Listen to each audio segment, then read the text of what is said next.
Julie Lachman, naturopathic doctor. I just saw a posting from somebody that I don't know about a child who's 16 years old, diagnosed with a personality disorder. He is attacking his mother and he gave her a concussion, and he's addicted to the 7 screens that are in his room.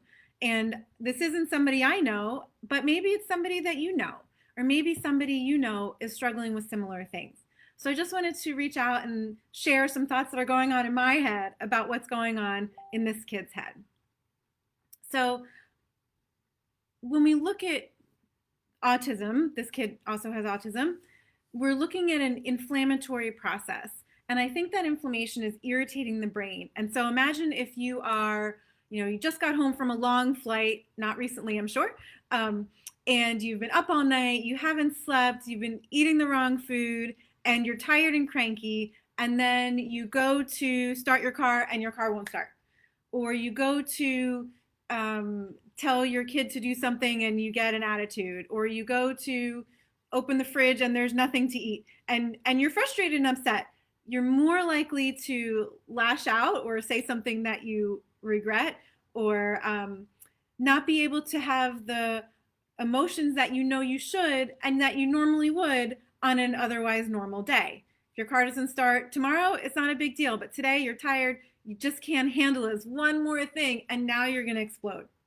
And so that's what's happening with these kids. Their level is so high already that one more thing will set them over. You tell them no, and now we have a problem. So this kid apparently, let's see, if the world listens to his, requests, everything's okay. But obviously that's not going to happen. They're children. You have to tell them things. We have life. You can't always have what you want. So when these kids encounter a stress, they physically cannot handle it. It's not that they want to hurt somebody. They may just hurt the first person who's there, which is a parent or a sibling or the wall. And now, we have a destructive child. And so the other thing I want to talk about was screens. So we know that screens are bad for our vision in many ways because the blue light can degrade some nutrients that we need. So supporting with antioxidants and vitamins is really important. It also decreases our melatonin production at night. So if you have a screen that you use in the evening after sundown, you want to make sure it has a blue light remover, or you can get a pair of glasses that don't have prescription, and they have this yellow lens, and that filters out the blue light, so that can save your eyes if you're using electronics at night. I use the Flux app. It's F.lux on computers, so that works really well. Makes it like a little bit pinkish, and if you don't have enough melatonin, you're not going to sleep well. And melatonin helps prevent cancer, so it's really important. Melatonin is a hormone, and melatonin as a hormone can help balance thyroid and women's hormones and men's hormones. And yes, kids and teenagers also have hormones. So that's one issue. The second issue with screens is that he's addicted to them, as his parents say. So I'll tell you a story of a boy that I worked with who became violent when mom told him that they were going to go to the supermarket or the store or something. And so I'm thinking, okay, well, that's really not a big deal. Why would he become violent? So I asked mom, I said, what was he doing when you told him that you guys needed to go to the store? And you know what she said? She said he was on his phone, right? And so it's not that he's violent about going to the store. It's that trying to get him off of a phone irritated his brain so much that now he's becoming violent. And so I don't think this kid's ever going to get better if his parents don't agree to remove screens. I'm just looking at the article to see if there's anything else I want to share. Because the screens cause inflammation in the brain, in a brain that's susceptible to it. You might be able to use a screen all day, you don't get a headache, you're fine. But if you have, for example, a concussion, and then you try to use a screen, depending where the concussion affected your brain, you may have a lot of trouble.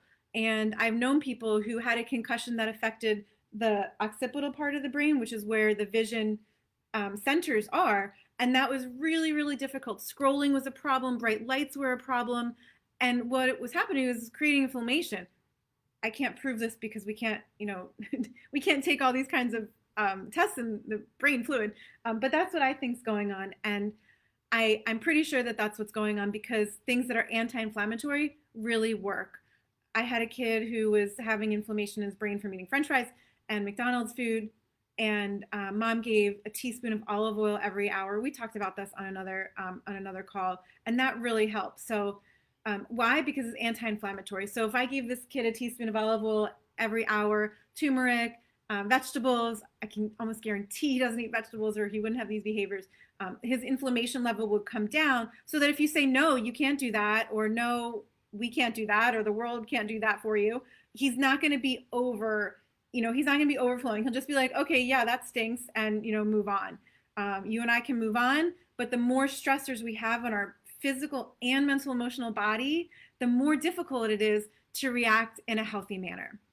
Thanks so much for watching, and I hope that you're interested in this course that I just put out. I will post the link for this, and it goes over this in a lot more detail about what causes a lot of problems in our neurological system and what parents, you guys can do at home.